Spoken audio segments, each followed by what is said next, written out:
ወመንፈስ ቅዱስ አሐዱ አምላክ አሜን። እናማት በስመ አብ ወወልድ ወመንፈስ ቅዱስ አሐዱ አምላክ አሜን። በስመ አብ ወወልድ ወመንፈስ ቅዱስ አሐዱ አምላክ አሜን። ክቡር አባታችን ርዕሰ ሊቃውንት አባ ገብረ ኪዳን፣ ክቡራን መምህራነ ቤተ ክርስቲያን፣ ሊቃውንት አባቶች፣ እናቶች፣ ወንድሞች፣ እህቶች እንዲሁም ሕፃናት በእግዚአብሔር ሰላምታ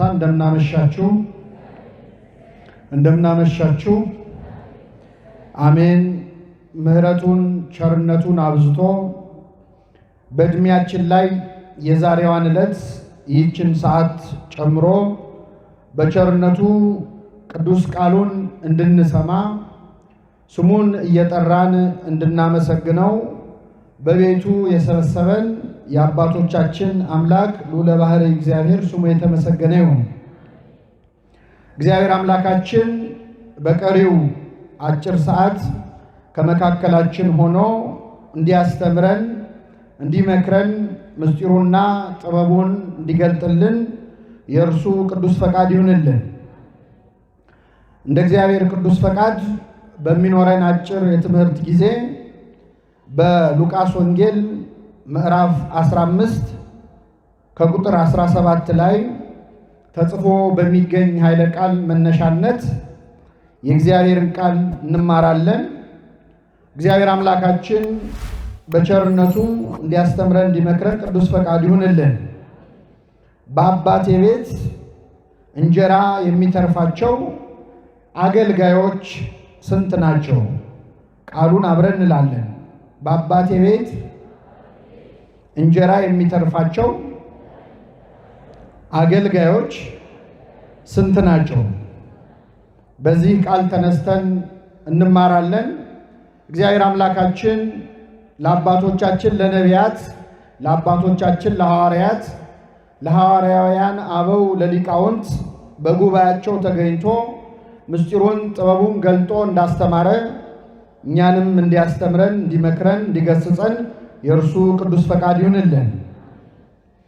ጌታችን መድኃኒታችን ኢየሱስ ክርስቶስ በዚህች ምድር ላይ ባስተማረበት በመዋዕለ ስብከቱ በመዋዕለ ሥጋዌው በተለይ ለ3 ዓመት ከ3 ወር በዚህች ምድር ላይ በአደባባይም በቤትም በምኩራብም ሲያስተምር ክርስቶስ በሚያስተምርበት ጉባኤ ላይ ለመማር ከሚታደሙት ሰዎች ብዙዎቹ ልክ እንደኔና እንደናንተ ኃጢአተኞች ነበሩ።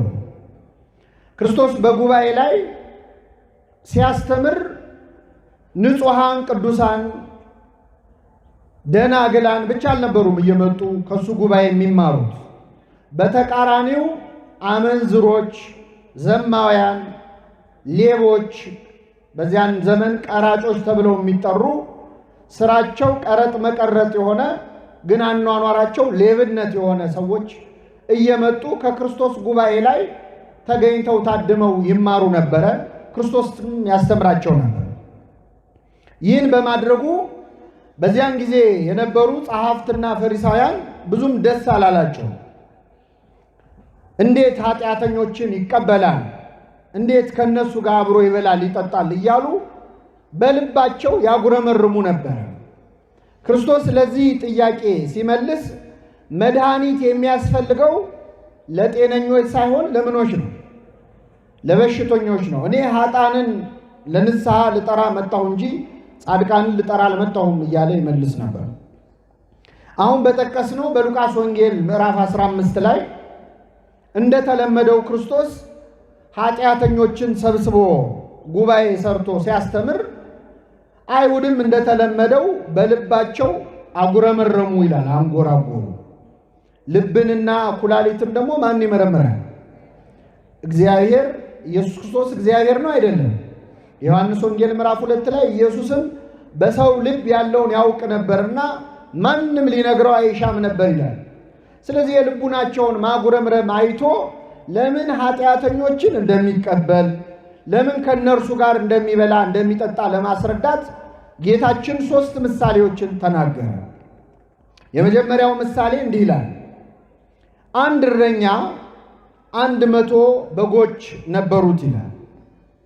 ይህ እረኛ እነዚያን በጎች አሰማርቶ ቀኑን ሙሉ ሲጠብቅ ከዋለ በኋላ በማታ ወደ ቤቱ ገብቶ ለማረፍ እነዚያን በጎች እያነዳ ወደ ቤት ሲመለስ ከ100 በጎቹ መካከል አንድ በግ እንደጠፋበት አስተዋለ።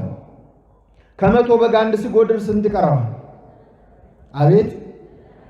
ይህ እረኛ 99 በጎች እዚያው ቤት ውስጥ ትቶ አንዱን በግ ፍለጋ በጨለማ ወጣ። ወጥቶ ወርዶ ተንከራቶ በብዙ ድካም ያንን በግ አገኘው። ባገኘው ጊዜ አነሳና በትከሻው ተሸከመው፣ ወደ ቤቱም ይዞት መጣ። ጎረቤቶቹንና ወዳጆቹን ጠርቶ የጠፋውን በጌን አግኝቼዋለሁና ከኔ ጋር ደስ ይበላችሁ አላቸው ይላል። ይህ የመጀመሪያው ምሳሌ ነው። ክርስቶስ ሁለተኛ ምሳሌን ተናገረ። ለአንዲት ሴት ደግሞ 10 ድሪም ነበራት ይላል። ድሪም ማለት ሳንቲም ነው። በመካከለኛው ምስራቅ ድርሃም ወይም ድሪም የሚባለው የሚገበያዩበት ገንዘብ ነው እና ያንን ሳንቲም እንግዲህ ያ ዘመን ደግሞ በጣም ኑሮ የተወደደበት ዘመን ነበርና 10 ሳንቲሞች የነበራት አንዲት ሴት ከ10 ሳንቲሞች መካከል 1 ሳንቲም ጠፋባት። እሷም እንደ ባለበጉ አንድ ነው ብላ ሳትንቅ በመጀመሪያ ቤቷን ጠረገች፣ ከዚያም ቆሻሻውን ሰበሰበች።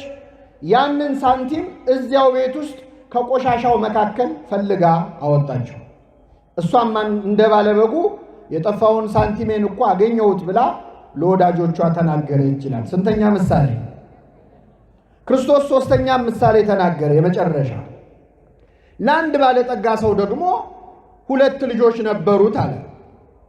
ይህ ባለጸጋ በጣም ብዙ የእርሻ መሬት ያለው፣ በጣም ብዙ ሎሌዎች ያሉት፣ ብዙ ከብቶች ያሉት ባለሀብት ነው።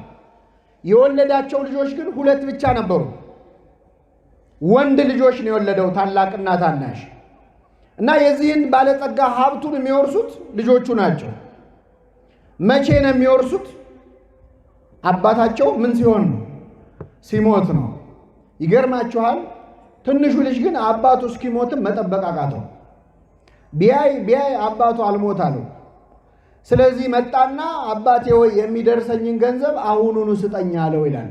አንድ ልጅ አባቱ በሕይወት እያለ ውርስ ከጠየቀ በተዘዋዋሪ ምን እየተመኘ ነው ማለት ነው? ሞቱን እየተመኘ ነው። የሚደርሰኝን ገንዘብ አሁኑኑ ስጠኝና ልሂድ አለ። አባት አላስገደደው፣ የሚደርሰውን ከፈለና ሰጠው። ይህ ልጅ አባቱ እስኪሞት ቢጠብቅ የአባቱን ሀብት ከወንድሙ ጋር ለ2 ይካፈል ነበር። አሁን ግን አባት በሕይወት ስላለ 1/3ኛውን ብቻ ሰጠው። ይህ ልጅ አባቱን ገንዘብ ይዞ ወደ ሩቅ ሀገር ሄደ ይላል። ልክ ሲሰጠው ሄደ። እግዚአብሔር አንዳንዴ የማይሰጠን ሲሰጠን እንደማንመጣ ስለሚያውቅ ነው። የአባቱን ገንዘብ ይዞ ወደ ሩቅ ሀገር ሄደ። የአባቱ ፍቅር እንኳን የለውም። እንደው አባቴ እስኪያረጅ እስኪሞት እንኳን ድረስ እዚሁ ቅርብ ሆኜ እየሰራው እየጠየቅኩት ሌው እንኳን አላለ። ገንዘቡን ይዞ ሩቅ ሀገር ሄደ። በሄደበት ሀገር በአጭር ጊዜ ገንዘቡን በትኖ ጨረሰ። ገንዘብ ለማግኘት ነው እንጂ ለማጥፋት ሲሆን በጣም ቀላል ነው። በተለይ ያለፋበት ገንዘብ ከሆነ በጣም በአጭር ጊዜ ታጠፈዋለህ እና ካገኘው ጋር በልቶ ካገኘው ጋር ጠጥቶ ገንዘቡን ጨረሰ። ገንዘቡ አለቀ። ገንዘቡ ሲያልቅ ደግሞ ጓደኞቹም አለቁ። ያው ገንዘብ ሲኖረን እና ሳይኖረን የጓደኞቻችን ቁጥር እኩል ነው አይደለም። የሚያሳዝነው ልክ ይህ ልጅ ገንዘቡን ሲጨርስ ወይ ቤት አልሰራም ወይ ንብረት አላፈራም። በዚያች ሀገር ግን ታይቶም ተሰምቶም የማያውቅ ረሃብ ተነሳ። ድርቅ ሆነ። የሚበላው አጣ፣ የሚተኛበት ቤት አጣ። ስለዚህ ወደ አንድ ሰው ቤት ተጠግቶ ለመኖር ጠየቀ ይላል። ያስጠጋው ሰው ሌሊት እኔ ቤት ታድራለህ፣ ቀን ግን አሳማዎች አሉኝ እነሱን ትጠብቃለህ አለ።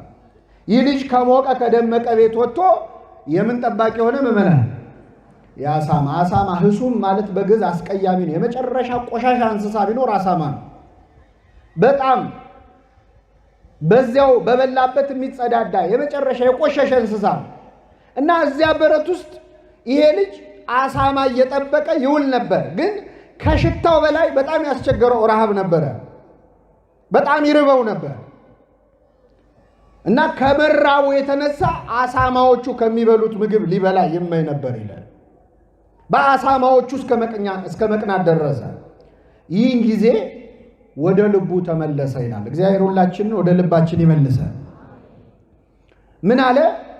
በአባቴ ቤት እንጀራ የሚተርፋቸው አገልጋዮች ስንት ናቸው አለ።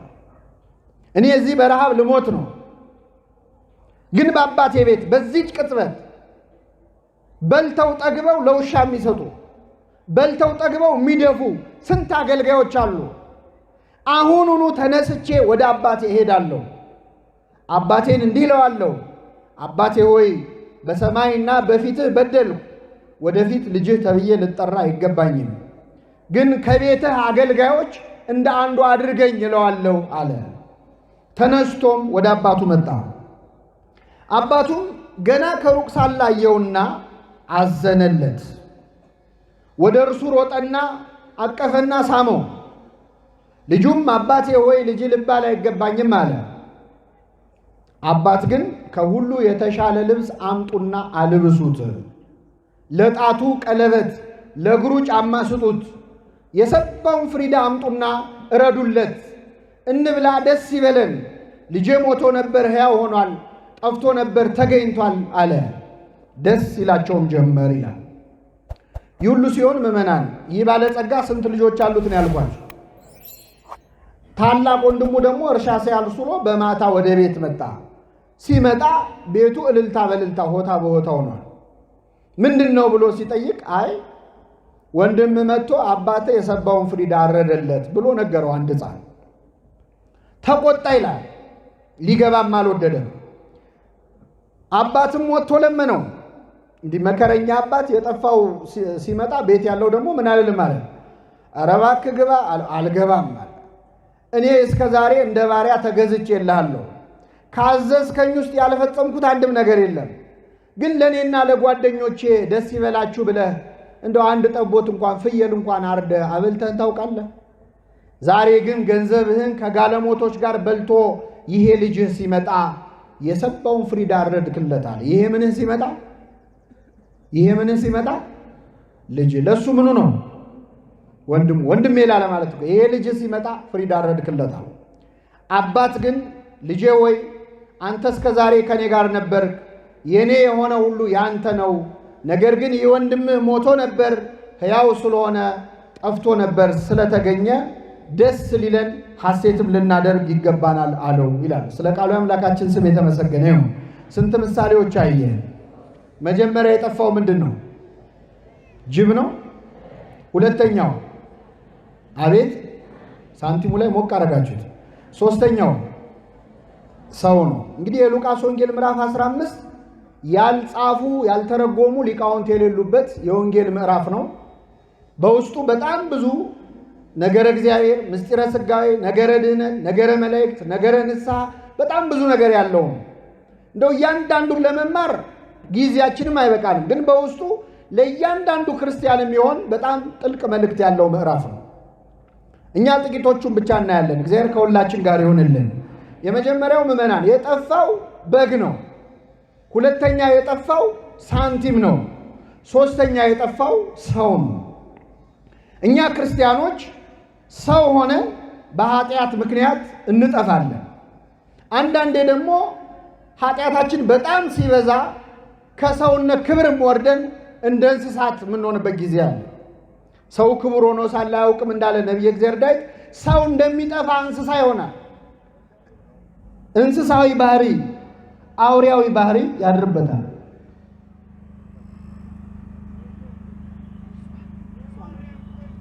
ብፁዕ አባታችን እየመጡ ነው። ተነስተን እንቀበል። ብፁዓን አበው እየመጡ ነው።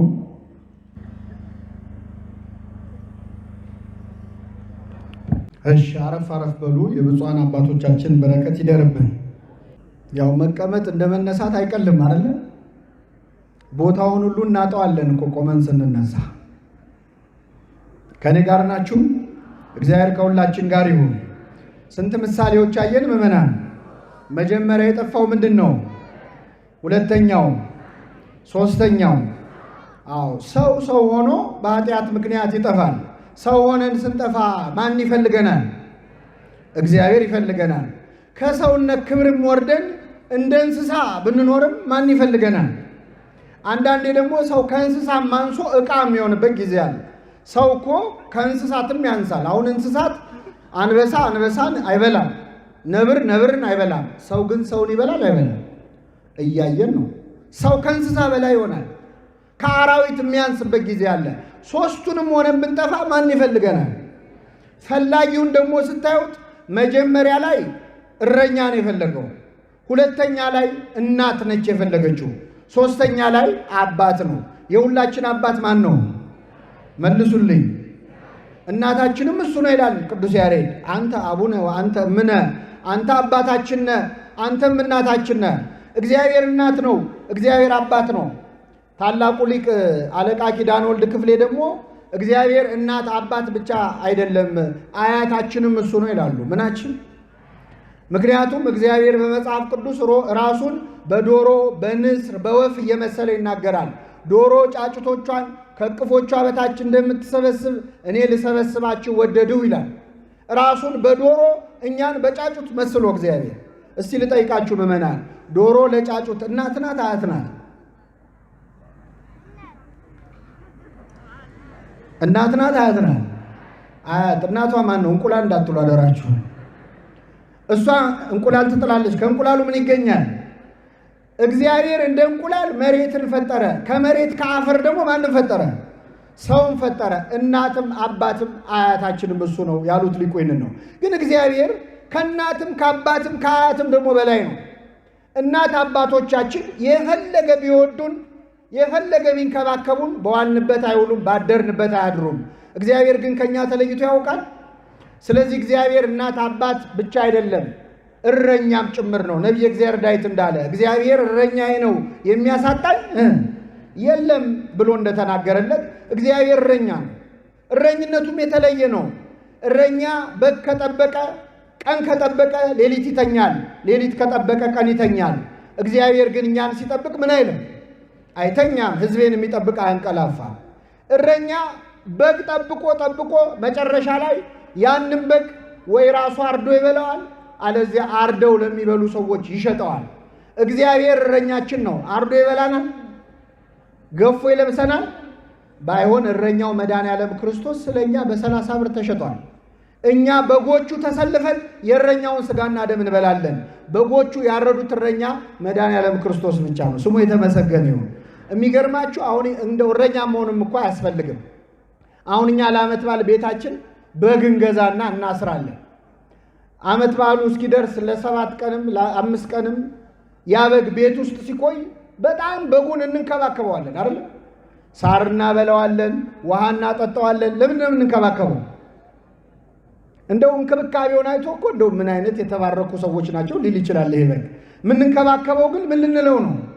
እንዳይከሳ ነው። የእረኛ ፍቅር እስከ ማረድ ነው።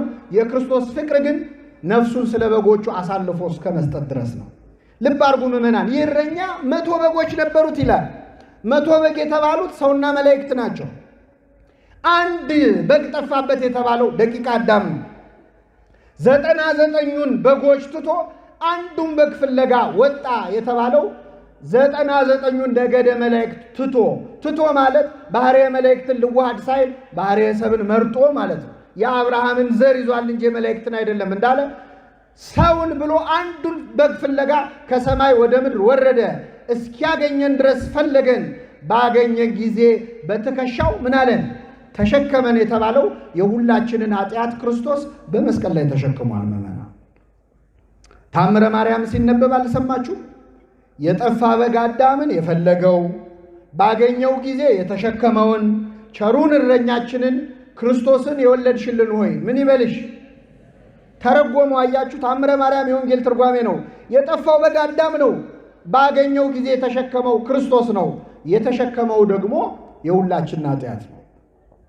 ይህ እንግዲህ ነገረ ድነት በዚህ ታሪክ ውስጥ አለ። ይህ እንዳለ ሆኖ ግን ምዕመናን የኛ የክርስቲያኖችንን ሕይወት ስታዩት አንድ ክርስቲያን እንዴት ከቤተ ክርስቲያን ተለይቶ ይጠፋል ካላችሁ የመጀመሪያ አጠፋፉ ልክ እንደ በግ ነው የሚጠፋው። በግ እንዴት ነው የሚጠፋው ካልን በግ የሚጠፋው አውቆ ነው ወይስ ሳያውቅ ነው የሚጠፋው? መልሱልኝ። የባህር ዳር በጎች ያስባሉ እንዴ? በግ የሚጠፋው አውቆ ነው ሳያውቅ? ምን እያደረገ ነው በግ የሚጠፋው? ሳር እየበላ እዚህ ጋር ሳር ሲበላ ይሄ ሲደርቅበት ወደዚያ ሲሄድ፣ እዚህ ሲጠጣ ይሄ ውሃ ሲደፈርስ ወደዛ ሲሄድ ሳያስበው ነው በግ የሚጠፋው። በግ ሲጠፋ ቢመሽብኝስ ብሎ ያስባል? ሰዓት እያየ የሚጠፋ በግ አለ? ተኩላ ቢበላኝ ገደል ብገባ ይላል አይልም። የመጀመሪያው እኛ ክርስቲያኖች ከቤተ ክርስቲያን የምንጠፋው ልክ እንደ በግ ሳናውቅ ነው። ምን እያደረግን? እየበላን እየጠጣን ነው።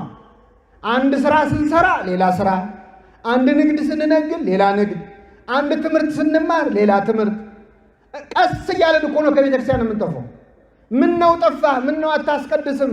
ምን ነው ቤተ ክርስቲያን አትመጣም ሲባል ውይ እንደ ድሮ እኮ አይደለም ኑሮ፣ እኔ እኮ አሁን ቢዚ ነኝ ይላል። ይሄ በግ አሁን ቢዚ ነበር አልነበረም?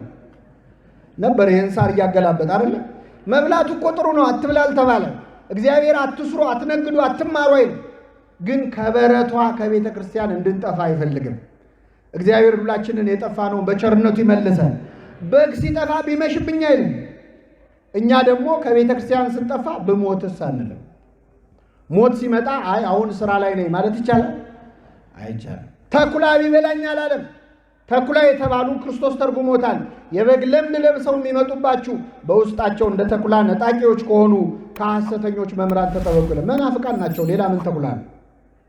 ቢያስክዱኝስ ሳንል ሳናውቀው ከቤተ ክርስቲያን እንጠፋለን። እንደዚህ የጠፋነውን እግዚአብሔር በቸርነቱ ይመልሰን። እረኛው ምን አደረገ? ሊፈልገው ወጣ ይላል። አንድ በግ ፍለጋ 99ኙን በጎች ትቶ ወጣ። እግዚአብሔር ለአንዲት ነፍስም ዋጋ አለው የለው? አለው። በቤተ ክርስቲያናችን በስብከቱ ጣዕም ምክንያት አፈወርቅ ተብሎ የተጠራው ቅዱስ ዮሐንስ አፈወርቅ ምንለው አባት አለ። እንግዲህ ከሞተ ከ200 ዓመት በኋላ ነው አፈወርቅ የተባለው። በነገራችን በሕይወት ዘመኑ አፈወርቅ ያስተምረናል ተብሎ የተዋወቀ እንዳይመስላችሁ። እና ቅዱስ ዮሐንስ አፈወርቅ ሲያስተምር በዛሬዋ ቱርክ የምትባል ሀገር፣ ትናንት ቁስጥንጥንያ የምትባል ልክ እንዲህ እንደናንተ በጣም ብዙ ሕዝብ መጥቶ በጣም ይማር ነበር በደስታ። እና ይገርማችኋል፣ አንድ ቀን ቅዱስ ዮሐንስ አፈወርቅ ሊያስተምር ጉባኤ ላይ ሲመጣ ሊማር የመጣው ሰው አንድ ሰው ብቻ ነው። ስንት ሰው? አንድ ሰው። ቅዱስ ዮሐንስ አፈወርቅ ቆሞ 3 ሰዓት ሙሉ አስተማረው በደንብ ለዚያ ሰው። ነገሩን የሰሙ ሰዎች ገረማቸው። እንዲህ አባታችን ለአንድ ሰው ይሄን ያህል ድካም ምንድን ነው አሉ። አይ ይመስላችኋል እንጂ አለ ድሮም የሚመጣው ይሄ ሰውዬ ብቻ ነበር አለ። ምክንያቱም ያን ቀን የጣዖት በዓል ይከበራል። ጭፈራ ሊያዩ ሰው ሁሉ ግልብጥ ብሎ ሄዶ ይማር የመጣው ይሄ ሰው ነው። ከልቡ የመጣው እሱ ነው። እግዚአብሔር ከልባችን ለመምጣት ይርዳል። አንዳንዴ ስጋችን መጥቶ እኮ ልባችን አይመጣም። አንድ ነፍስ ዋጋ አላት ምዕመናን።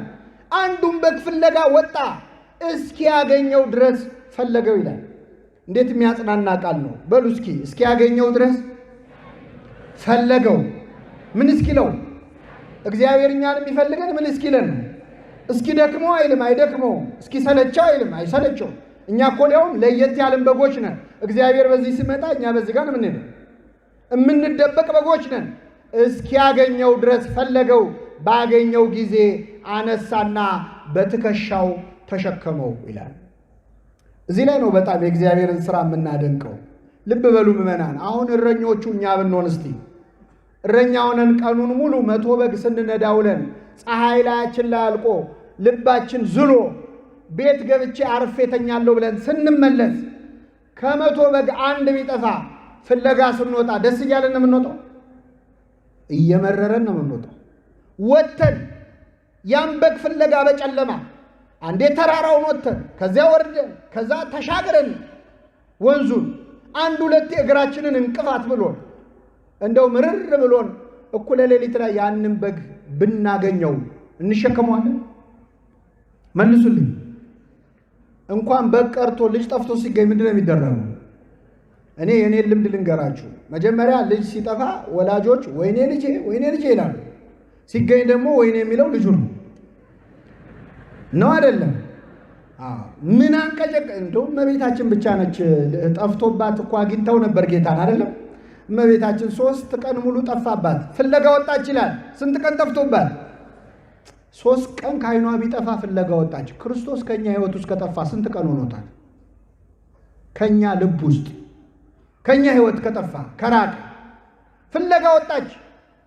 ሄዳ የታገኘችው በቤተ መቅደስ ከመምህራን እግር ስር ቁጭ ብሎ ሲማር አገኘችው። አትቆጣው ነገር አምላኳን ወልዳ ምን ታድርግ? ልጄ ሆይ አባትህና እኔ ስንፈልግ ለምን አስጨነከን አለችው።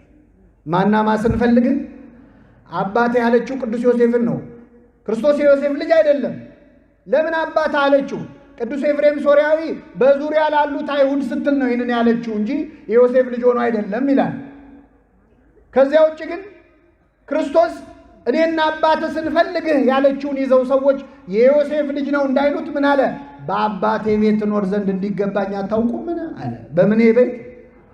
አባቴ እግዚአብሔር አብ ነው፣ ዮሴፍ አይደለም አለ። ሌላ ወላጅ ግን ልጁን ገርፎ ከጨረሰ በኋላ ነው የት ነበርክ የሚለው። ይህ እረኛ ግን ባገኘው ጊዜ በትከሻው ተሸከመው ይላል። ለምንድን ነው የተሸከመው? እግሩ ዝሏል ይሄ በግ። እግዚአብሔር ከቤቱ ስንርቅ ወደ ቤቱ ለመምጣትም አቅም እንደሚያስፈልገን ያውቃል አያውቅም? ያውቃል። ብዙ ሰዎች እኮ መምጣት እየፈለጉ በሱስ ተይዘው በኃጢአት እግራቸው ታስሮ መቼ ደርሳለሁ የአምላኬን ፊት መቼ ያዋለሁ እያሉ በየመጠጥ ቤቱ እኮ ሆነው ቅዳሴ ትዝ እያላቸው የሚያለቅሱ የሚረበሹ አሉ። እግዚአብሔር በቸርነቱ ይመልሳቸው። አሁን እኛ የመጣ ነው አስተዋይ ሆነን መሰላችሁ? ተሸክሞ ያመጣን ማን ነው? እግዚአብሔር ነው። በእውነት ከቤቱ ሳናውቅ የራቅነውን ሰዎች በቸርነቱ ትከሻ ተሸክሞ ወደ ቤቱ ይመልሳል። ሁለተኛው ምዕመናን የጠፋው ሳንቲም ነው። ሳንቲምን የሮኒመስ ወይም ጄሮም ተብሎ የሚጠራው ሊቅ በእኛም ትርጓሜ ወንጌል ላይ ያለ ሳንቲምን ሊቃውንተ ቤተ ክርስቲያን የሰው ልጅ ነው ብለው ተርጉመውታል። ሳንቲም የተባልነው እኛ ነን። በሳንቲም ላይ ያን ጊዜ የቄሳር መልኩ ይሳልበታል። ያ ሳንቲም ዋጋ የሚኖረው የቄሳር ፊቱ ይታይ እንደሆን ነው። እኛ ሁላችን ሳንቲሞች ነን። የማን ሳንቲሞች? የቄሳር ሳይሆን የማን? የእግዚአብሔር። የቄሳር መልክ ሳንቲሙ ላይ ስላለ የቄሳር ንብረት እንደሆነ ሁሉ እኛ ደግሞ እግዚአብሔር ሲፈጥረን ሰውን በመልካችን እንደ ምሳሌያችን እንፍጠር ብሎ መልኩን ስሎብናል። ስለዚህ እኛ የማን ገንዘብ ነን ማለት ነው? የእግዚአብሔር ነው። ሳንቲሙ እኛ እያንዳንዳችንን ነው የሚወክለው። ሴቲቱ ጠፋባት። ሲጠፋባት ቤቷን ጠረገች፣ ቆሻሻውን ወደ አንድ ቦታ ሰበሰበች። ያን ሳንቲም እዚያው ቤት ውስጥ ከቆሻሻው መካከል ፈልጋ አወጣች ይላል። በጉ ከቤተ ክርስቲያን የራቁ ሰዎች ናቸው። ሳንቲሙስ ምንድን ነው ካላችሁ፣ ሳንቲሙማ እኛ ነን። ይህ ሳንቲም ያለው ቤት ውስጥ ነው፣ ግን ጠፍቷል። ጠፍቷል ግን ያለው የት ነው? ቤት ውስጥ ነው። ሁለተኛ ጠፋ የሚባለው ምዕመናን ቤተ ክርስቲያን ውስጥ ሆኖ የጠፋ ሰው ነው። ጠዋት ማታ የሚያስቀድስ የሚያወድስ ሰባኪው እኛ፣ አስተማሪው እኛ፣ ዘማሪው እኛ፣ ቀዳሹ እኛ፣ አስቀዳሹ እኛ ጠፋን እንዳንባል ማለት አለን እንዳይባል ደግሞ ቆሻሻ ውስጥ ነው ያለን። ቆሻሻ ኃጢአት ውስጥ፣ ክፋት ውስጥ፣ መለያየት ውስጥ፣ ቂም ውስጥ፣ በቀል ውስጥ፣ ቅናት ውስጥ። አሁን እንደውም እግዚአብሔር በጣም የተቸገረው ቤተ ክርስቲያን በማይመጡ ሰዎች ሳይሆን ቤተ ክርስቲያን ውስጥ ሆነን በጠፋነው ሰዎች ነው። እንዳይፈልገን አለን፣ እንዳያጠምቀን ማተብ አስረናል። ሃይማኖት ሲባል ኦርቶዶክስ ተዋሕዶ እንላለን፣ ግን ቤት ውስጥ ሆነን ጠፍተናል። አለህም እንዳልል እንዲህ ይደረጋል፣ የለህም እንዳልል ይመሻል ይነጋል ብለዋል ባለበገኑ። እግዚአብሔር እኮ ጨነቀው። በራድ ወይም ትኩስ ብትሆን መልካም ነበር፣ እንዲያው ለብ ስላልክ ከአፌ ልተፋህ ነው ይላል። አፉ ላይ እኮ ይዞ ተጨነቀ እግዚአብሔር። አይተፋን ነገር ፈጥሮናል፣ አይውጠን ነገር ለብ አልንበት። ወይ አልካድን ወይ አላመንን። ይሄ በጣም በጣም የአየር አጋንንት ሆንበት እኮ ለእግዚአብሔር። ወይ አልካድንም ወይ አላመንም። ሁለተኛው ቤተ ክርስቲያን ውስጥ ሆኖ መጥፋት ነው። እንዲህ የጠፋነውን እግዚአብሔር በቸርነቱ ይመልሳል። ሴቲቱ ምን አደረገች? መብራት አበራች። ሕግህ ለመንገዴ መብራት ነው ለእግሬም ብርሃን ነው ይላል። ቃሉን ያበራል እግዚአብሔር ቤት ውስጥ ሆነን የጠፋነውን ሊፈልግ። ከዚያ ያን ሳንቲም ከቆሻሻው መሃል ፈልጋ አወጣችው ይላል። እግዚአብሔር ሁላችንንም ካለንበት ቆሻሻ ውስጥ ፈልጎ ያወጣል። አሁን አንዳንዴ አይ እኔ እኮ ለማልለወጠው ነገር ቤተ ክርስቲያኑ ቢቀርብኝ ይሻላል የሚል ሰው አለ። እኔ መመላለስ እንጂ መመለስ አልቻልኩም፣ ስለዚህ ይቅርብኝ ይላል። እግዚአብሔር አንድ ቀን ከቆሻሻው መሃል እኮ ፈልጎ ያወጣናል ምዕመናን። ሌላው አንዳንዴ መቼስ ቤተ ክርስቲያን ውስጥ ጥሩ ሰው አለ፣ ደግሞ ክፉ ሰው አለ። ጥሩ ካህን አለ፣ መጥፎ ካህን አለ። ጥሩ ሰባኪ አለ፣ ክፉ ሰባኪ አለ። እና አንዳንዴ ቤተ ክርስቲያን ውስጥ መጥፎ ሰው ስናይ አንዳንድ ሰው ምን ይላል? እንደው መድኃኔዓለም እንደው ምን አለ እንደው ቤትህን ብታጸዳ፣ እንደው እንደዚህ አይነቶቹ ሰዎች ምን አለ እንደው ጠርገ ብታስወጣቸው ይላል። እግዚአብሔር ያሳያችሁ። አሁን እግዚአብሔር ቤቴን ላጽዳ ካለ እኛንስ ይለቀናል እንዴ? ወይስ ሐሳቡን ያመጣው ሰውዬ ይቆይባል? ቅዱስ ዮሐንስ አፈወርቅ ምን ይላል? እስቲ ከኔ ጋር በሉ። ቤተ ክርስቲያን ሐኪም ቤት ናት እንጂ ፍርድ ቤት አይደለች። ቤተ ክርስቲያን ምንድናት? እኛስ ምንድነን? አቤት ምን ታካሚ ትላላችሁ? በሽተኞች ነን።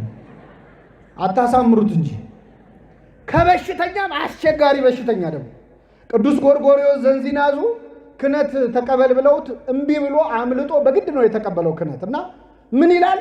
ከካህን ስራ የዶክተር ስራ የሐኪም ስራ ይሻላል ይላል። ለምን? ሐኪም የሚያክማቸው በሽተኞች ከበሽታው ለመዳን ፈቃደኞች ናቸው። የካህን ንስሐ ልጆች ግን ፈቃደኞች አይደሉም። ሐኪም የሚያክማቸው በሽተኞች በሽታቸውን ይናገራሉ። ካህን የሚያክማቸው በሽተኞች ግን ንስሐ ሲገቡ ኃጢአታቸውን አድበስብሰው ነው የሚናገሩ። በሽታውን የደበቀ መድኃኒት የለም። አስቸጋሪ ነን እኮ። እና በሽታ ነው ኃጢአት። ቤተክርስቲያን ሐኪም ቤት ናት። ሁላችንም በሽተኞች ነን ምዕመናን። እኔም እዚህ ቆሜ የምሰብከው ቁጭ ብሎ የሚሰበከው ሁሉም በሽተኛ ነው። እግዚአብሔር በቸርነቱ ይማረን። በሽተኛ ከሆንክ ለምን ትሰብካለህ ካላችሁ፣ በሽተኞችም እኮ ትንሽ ሲቆዩ እንደ ዶክተር ይሆናሉ አይደል? አዎ ትንሽ የእነሱ መርፌ ለሌላ ሰው ያዛሉ። ስለዚህ እኛ እንደው ቀድመን የገባን በሽተኞች ነን። ሁላችንንም በቸርነቱ ይማረን። በሽተኛ ለበሽተኛ እንደሚያዝን ኃጢአተኛም ለኃጢአተኛ ማዘን አለበት። ጠርጋ አስወጣ አይባልም። እግዚአብሔር እስከ ምጽአት ድረስ ኃጥኡን ከጻድቁ ጋር ችሎ በቤቱ ያቆየዋል። መጥቶ የሚለየው እሱ ብቻ። ሁላችንንም በቤቱ ያጽናን። ከቤት አንዳንድ ሰው ደግሞ ቤተ ክርስቲያን ውስጥ ሰው እንዲያረገ ካህኑ፣ ቄሱ፣ ዲያቆኑ፣ ሰባኪው እንዲያረገ ብሎ የራሱን ትቶ ማለት ይሄ እኛም አለንበት። መቼስ ከሰባኪያኑም አንዳንዴ ከቅዱስ ፓትርያርኩ አንስቶ ከላይ እስከታች ሙልጭ አድርገው የሚሳደቡ አሉ። የምንሳደብ አለ። ሲኖዶስ ሲሰደብ እኮ ደስ ይለዋል። ሰው ፈገግ ይላል። ጳጳሳት ሲወቀሱ ደስ ይለዋል። የኔ አይነቱ ሰባኪ በሆነ ሚዲያ ይወጣና ከፓትርያርኩ አንስቶ ሁሉን አጥረግርጎ ሰድቦ ወስብሐት ለእግዚአብሔር ይላል። ምዕመናንም ቃለ ሕይወት ያሰማልኝ ይላሉ። ሰው እውነተኛ ጀግና ከሆነ የማንን ኃጢአት ነው መናገር ያለበት? የራሱን። እኛ ግን የኃጢአተኛ ትዕቢተኞች እኮ እና በሽተኛ ለበሽተኛ እንደሚያዝ ኃጢአተኛ ለኃጢአተኛ ማዘን አለበት። ይህን ርኅራኄ ለሁላችን ያድለን። ወደ መጨረሻው ልምጣላችሁ። እንግዲህ በጉ ከቤተ ክርስቲያን ሳያውቁ የራቁ ናቸው። ሳንቲሙ ቤት ውስጥ ኖረን የጠፋ ነው ሰዎች ነን። ልጁስ ካላችሁ አውቀው ከቤተ ክርስቲያን የራቁ ሰዎች ምሳሌ ነው። እንግዲህ ይህ ልጅ ቤት ውስጥ ቁጭ ብሎ አንዴ ውሃ ቅዳ፣ አንዴ እንጨት ፍለጥ፣ አንዴ በጊዜ ግባ መባል ሰልችቶት ነው የወጣው። ከቤተ ክርስቲያን ጾም ሰልችቷቸው፣ ጸሎት ሰልችቷቸው፣ ምንኩስናው ከበደን ብለው፣ አጽዋማት በዙ ብለው የወጡ ሰዎች አሉ። የሉ አሉ። ጾም ባይኖር አሁን ስንት ሰው ይወጣል ከቤተ ክርስቲያን? ስንት ሰው እኮ አይወጣም ነበር። አንዳንድ ሰዎች ሌላው ነገር ደስ ይላል፣ ጾሙ አይመቻቸው። ደስ የማይለዋለ። እናንተስ ጾም ትወዳላችሁ አትወዱ? አቤት ትወዳላችሁ። ጾም ሲገባ ነው ሲወጣ ነው እንኳን አደረሳችሁ ምንባባል? እንደው ፈገግ ብለን ሲወጣ እኮ የጾም ጠላቶች እኮ ነን። ለነፍስ አይመስለንማ። የሚያጉረመርም አለ ውስጥም ሆኖ እና ይህ ልጅ ልውጣ አለ። አጽዋማት የጠሏል ተሐድሶ ብለው አንድ ሰሞን ሲበጠብጡን የነበሩ ሰዎች በህትመቶቻቸው አጽዋማት በዙ። እንደውም አንዳንዱ አጽዋማት ቁጥራቸው አንሶ ለምሳሌ ጾመ ሐዋርያት 12 ነው መሆን ያለበት አሉ። ስንት?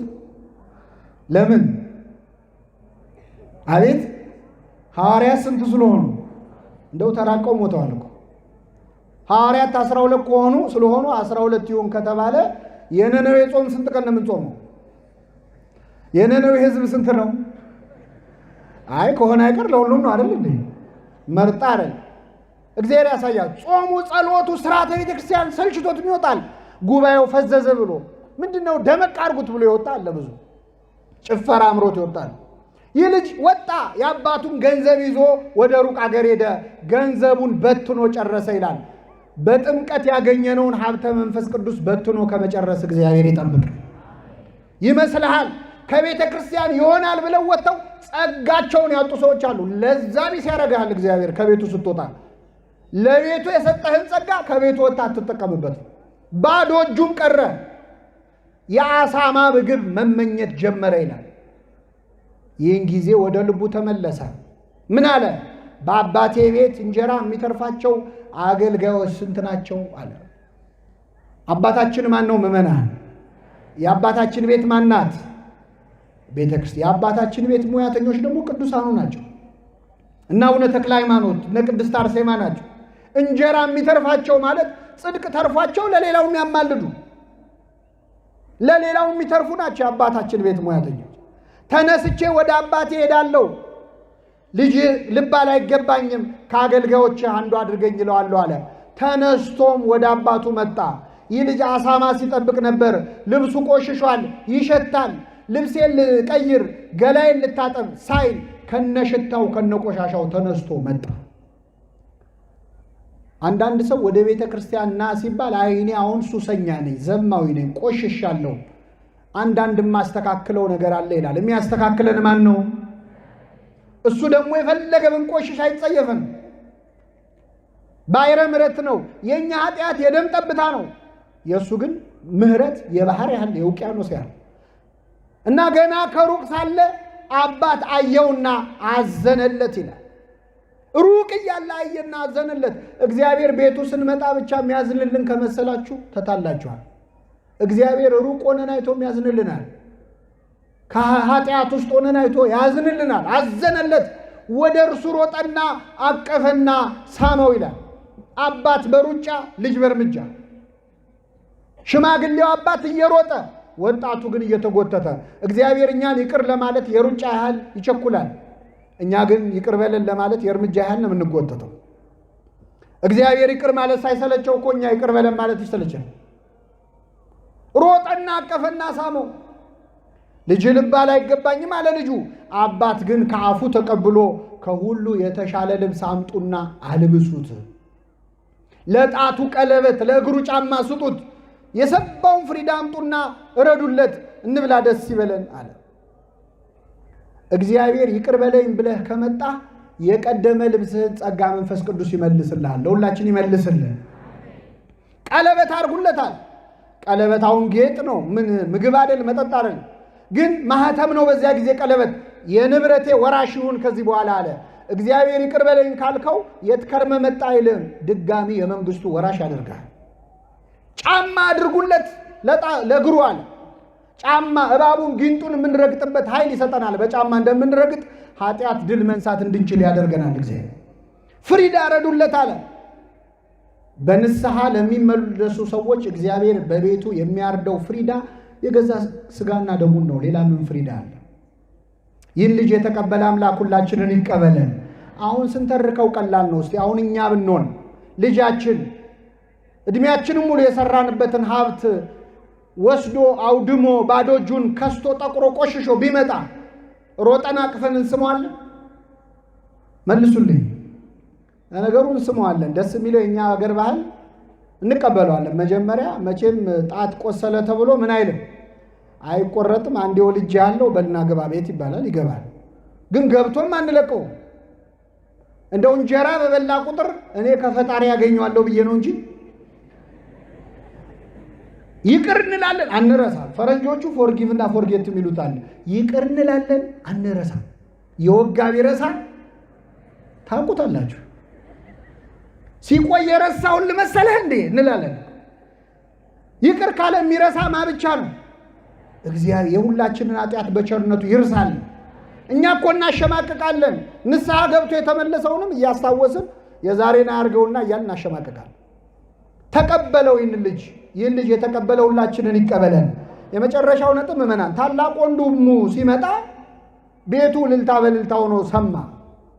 ምንድነው ብሎ አንዱ ሕፃን ጠርቶ ሲጠይቀው ወንድም መጥቶ አባቴ የሰባውን ፍሪዳ አረደለታል። እንደው አንድ ሕፃን ተንኮለኛ ነው። ወንድም መጥቷል አይበቃም? ይበቃል። ወንድም መጥቶ ምን ተደረገለት? ፍሪዳ አይደለ? የቱም ፍሪዳ ተንኮለኛ ነው። ልጁ ራሱ የከፋው ይመስላል። ያን ትልቁን አረደለታል። ተቆጣ። ሊገባ አልወደደም አለ። አባት ወጥቶ ለመነው፣ እባክህ ግባ አለው። አልገባም፣ እኔ እስከ ዛሬ እንደ ባሪያ ተገዝቼልህ ምን አገኘው? ፍየል እንኳን አርደህልኛል። ይህ ልጅ ግን ገንዘብን ከጋለሞቶች ጋር በልቶ ሲመጣ ፍሪዳ አረድክለታል። በጣም ያሳዝናል። አሁን እግዚአብሔር የተቸገረው እነገሌ ሲገቡ እነገሌ ይወጣሉ። እሱ ደግሞ የሁላችን አባት ነው። እኛ ቡድን ስንሰራ ከየትኛውም ሊገባ አይችልም። እግዚአብሔር የሁላችን አባት ነው። እስከ ዛሬ እንደ ባሪያ ተገዛውላል። ይሄ ማለት ምን መሰላችሁ? ለቤተ ክርስቲያን ገንዘቡን ጊዜውን ይሰጥና አንዳንድ ሰው እኔ እኮ ቤተ ክርስቲያን ስል ነው ወደ ኋላ የቀረሁት ይላል። እግዚአብሔርን ብሎ ወደ ኋላ የቀረ አለ? የለም። ገንዘቤን የጨረስኩት እኔ ካህናት ሳበላ ነው የሚሉ ሰዎች አሉ። በረከት አገኙ እንጂ ምንም አልተጎዱም። ምን አገኛችሁ ቤተ ክርስቲያን በመመላለሳችሁ ከተባለችሁ መልሱ ምን መሰላችሁ? የእግዚአብሔር የሆነ ሁሉ የኛ ነው። አንተ ስለ ፍየል ታወራለህ፣ የኔ የሆነ ሁሉ የማን ነው አለ? ያንተ ነው አለ። ነገር ግን የወንድም ሞቶ ነበር ያው ሆኗል። ይህ ልጅ ቤት ውስጥ ሆኖም ጠፍቷል። ወንድሙም ከስቶ ይሆን ጠቁሮ ይሆን ብሎ እንኳን አላየው። ጭራሽ ገንዘብን ከጋለሞቶች ጋር በልቶ መጣ እያለ ይከሳል። አሁን ከጋለሞቶች ጋር ይብላው ከደናግል ጋር ይብላው አይቷል? አላየም። እንደው ሲያስበው እንዲሁ በሰው ኃጢአት ሳናጣራ ከፈረድን ቤት ውስጥም ብንሆን ጠፍተናል። የመጨረሻ አንድ ነጥብ ላንሳና አበቃለሁ። ከነዚህ ሁለት ልጆች ከጠፋው ልጅና ቤት ውስጥ ካለው ልጅ አባቱን በጣም የተዳፈረው የትኛው ይመስላችኋል? ምዕመናን አይሰማም። ቤት ውስጥ ያለው ነው አይደል? ያኛውማ ልጅ ተብዬ ልጠራ ምን አይለኝም። ይሄኛው ግን ከፍ ዝቅ አረገው። እውነት ለመናገር እግዚአብሔርንም በጣም የምንዳፈረው ቤት ውስጥ ያለነው ሰዎች ነን። ራቅ ያሉት ሰዎች ሲፈሩ ሲንቀጠቀጡ፣ ቀረብ ያልነው ሰዎች የማትደፈር አንተን ይሁዳ ደፈረ ይላል። እንዳፈራለን። ደግሞ ይህን ስናገር እዚህ መሃል ብዙም ቤተ ክርስቲያን የማይመጣ ወጣት አለ እኮ። እኔም ለዚህ ብዬ እኮ ነው ቀረብ ማለት ነው እንዳትሉ። አንዳንድ ሰው መርጦ ይሰማል ከትምህርቱ ውስጥ። እኔ አላልኩ አትቅረቡ አላልኩ። ቀረብ ማለት መጥፎ ሆኖ አይደለም፣ መራቅም ጥሩ ሆኖ አይደለም። ሐሙስ ዕለት የሆነውን አስታውሱ። ሐሙስ ዕለት ጌታችን ሊሰቀል አንድ ቀን ሲቀረው እንደሚሞት እንደሚሰቀል ተናገረ። ከሐዋርያት መካከል ቅዱስ ጴጥሮስ ያው ለጥያቄም ለመልስም ለእምነትም ለክደትም ከሱ የሚቀድም አልነበረም። ተነሳና ጌታ ሆይ ሌሎች ሁሉ ቢክዱ እኔ ምን አልልህም አለ። ጌታችን ግን ዶሮ ሳይጮህ ስንቴ ትክደኛለህ? በፍጹም አለ። ኧረ ምን ሲደረጋል? በኋላ ቅዱስ ጴጥሮስ ልክ ጌታ ሊያዝ ሲል በእውነት በረከቱ ይደርብን። ጴጥሮስ የዛኔ 58 ዓመቱ ነው። ስንት ዓመቱ? አረጋዊ ነው። ልባ ከወጣቶቹ ወታደሮች ጋር ሊዋጋ ውጊያ ጀመረ ሰይፍ አንስቶ እና በዚያ ውጊያ የሊቀ ካህናቱን ባሪያ የማልኮስን ጆሮ ቆረጠ። ሊቃውንት እንደሚነግሩን እሱ የሰደደው ለአንገቱ ነበር፣ ግን የሥራ ልምድ ስለሌለው ምን ቆረጠው? ጆሮውን ቆረጠው። እና ጌታ እንደውም በዚህ ጆሮ ጦስ ጴጥሮስ ችግር ውስጥ እንዳይገባ ለማልኮስ አዲስ ጆሮ ሰጠው ይላል። ለሁላችን አዲስ ጆሮ ይስጣል። መሬት ላይ ጆሮ ፈልጎ አንስቶ ገጠም አይልም። አዲስ ጆሮ ነው የሰጠው። ምን ያደርግለታል? ስንት ወሬ የሰማ ጆሮ አይደል? አሁን እንደው የኛንም እንደው ጆሮ ጴጥሮስ መጥቶ በገነጠለው። ቅዳሴያችን ይላል አንተን ብቻ የሚሰሙ ጆሮዎችን ምን በለን ስጠን፣ ይስጠን ለሁላችን። አሁን ጴጥሮስ ጌታን እያዳፉ ሲወስዱት ሲያይ ጥሎ እንዳይሄድ ይወደዋል ክርስቶስ። ቀረብ እንዳይል ደግሞ አብረው ቢሰቅሉኝስ ብሎ ፈራ። ስለዚህ ጴጥሮስም ጌታን ከሩቅ ይከተለው ነበር ይላል። ከምን ይከተለው ነበር? ይሄ ማለት ቤተ ክርስቲያን በሩቁ ነው የሚሉ ሰዎች አሉ። አንቺ ቀረብ አትበይ፣ ጥሩ አይደለም። ይመክራሉ ልጆቻቸውን ቁጭ አድርገው እንደ ደህና ነገር ነው። አንቺ ቀረብ አትበል የሚሉ አሉ። ከሩቅ ሲከተለው በረደው። ሲበርደው እሳት ሊሞቅ ቁጭ አለ። እሳት ደግሞ ሙቀት ብቻ ሳይሆን ብርሃንም አለ የለው። የጴጥሮስን ፊቱን ወለል አድርጎ አሳየበት። እንዲህ አንተ ከሱ ጋር አልነበርክ እንዴ አሉት። አንተ ከሱ ጋር አልነበርክ? ኧረ የምትሉትን ሰውየውን አላውቀውም አለ። ማንን አላውቀው? ሰውየውን አለው። እግዚአብሔርን ሰውየው ከሚያስብል ፈተና ይሰውራችሁ። አላውቀውም አለ። ሶስተኛ ጊዜ ጆሮን የተቆረጠው ሰውዬ ዘመድ መጣና እንዴ አንተ እዛ አትክልት ውስጥ አላየሁም እንዴ? ነገሩ አላማረው፣ እንዲያርግብኝ እንዲጨምርብኝ ፈጽሞ አላውቀውም እያለ መማል መገዘት ጀመረ። ይህን ጊዜ ክርስቶስ ቀና ብሎ አየው። የንስሐ አባቱ ክርስቶስ በዓይኑ ቀኖና ሰጠ። አታውቀኝም? እውነት እግርን አላጠብኩህም? በባህር ላይ አላራመድኩህም? አየው ባይኖቹ። ቅዱስ ጴጥሮስ ወጥቶ ስቅስቅ ብሎ አለቀሰ። ከሁሉ ይልቅ ስወደው እንዴት ከሁሉ ቀድሜ ክደዋል? አለቀሰ። ምዕመናን ከቤተ ክርስቲያን በሩቁ ነው ብሎ ብዙ ሰው ለበዓል እየመጣ ጧፍ የሚያበራ ሰዋል። ችግሩ ምንድነው? ራቅ ስትል ይበርድሃል። ሲበርድ እሳት ልትሞቁጭ ትላለህ። ቁጭ የምትለው ከሚያምኑም ከማያምኑም ሰዎች ጋር ነው። በጥያቄ አጣድፈዋል። አንቺ ኦርቶዶክስ አይደለሽ፣ አንተ ኦርቶዶክስ አይደለህ፣ እንዲህ ሌለ እንዴ እንዲህ አይልም እንዴ ሲሉ መልስ ስታጣ ፈጣሪውን ፍጡር ያስብሏል። ተማላጁን አማላጅ ያስብሏል። ያስክዷል። ቀረብ ብትል ይሻላል። ቀረብ ያለ ምን ያገኛል ካላችሁ እንደ ጴጥሮስ ሳይፈራ እስከ መስቀል ስር የተከተለ ሐዋርያ ነበረ ቅዱስ ዮሐንስ። ሳይፈራ በመከተሉ ክርስቶስ ወደር የሌለው ሽልማት እዚያው መስቀል ላይ ሰጠው። ይህች ወደር የሌላት ሽልማት ማናት? እመቤታችን። ክርስቶስ ሊሞት ሲል ሊናዘዝ ፈለገ። ቤት እንዳይሰጠው፣ ቤት የለውም ክርስቶስ። የተወለደው በበረት ነው። በኋላም ለሰማይ ወፎች መሳፈሪያ ያላቸው፣ ለቀበሮች ጉድጓድ አላቸው፣ እኔ ግን ራሴን የማስጠጋበት የለም ብሎ ልብሱን እንዳይሰጠው ልብሴን ቀደው ተካፈሉ፣ በቀሚሴም ላይ ዕጣ ተጣጣሉ ይላል። ክርስቶስ ምድር ላይ የቀረው ቤቱ፣ ገንዘቡ፣ ልብሱ፣ ንብረቱ ማን ነበረች? እመቤታችን። እና ቤተ ክርስቲያን ቀረብ ያለን ሰዎች ምንም እንደው ደፋሮች ብንሆንም ኃጢአተኞች ብንሆንም ቢያንስ የእመቤታችንን ፍቅር ግን አግኝተናል። ስለዚህ ከዚህ መሃል እንደ ሳንቲሙ ቤት ሆኖ የጠፋ አለ፣ እንደ ልጁ ጨልጦ የወጣ ሰው አለ፣ ሊወጣ ጫፍ ላይ ያለ አለ፣ እንደ በጉ ደግሞ በተለያየ ነገር ተታሎ የጠፋ አለ። ሁላችንን በቸርነቱ ይመልሰን፣ የሰማነውን በልቡናችን ጽላት ይጻፍልን።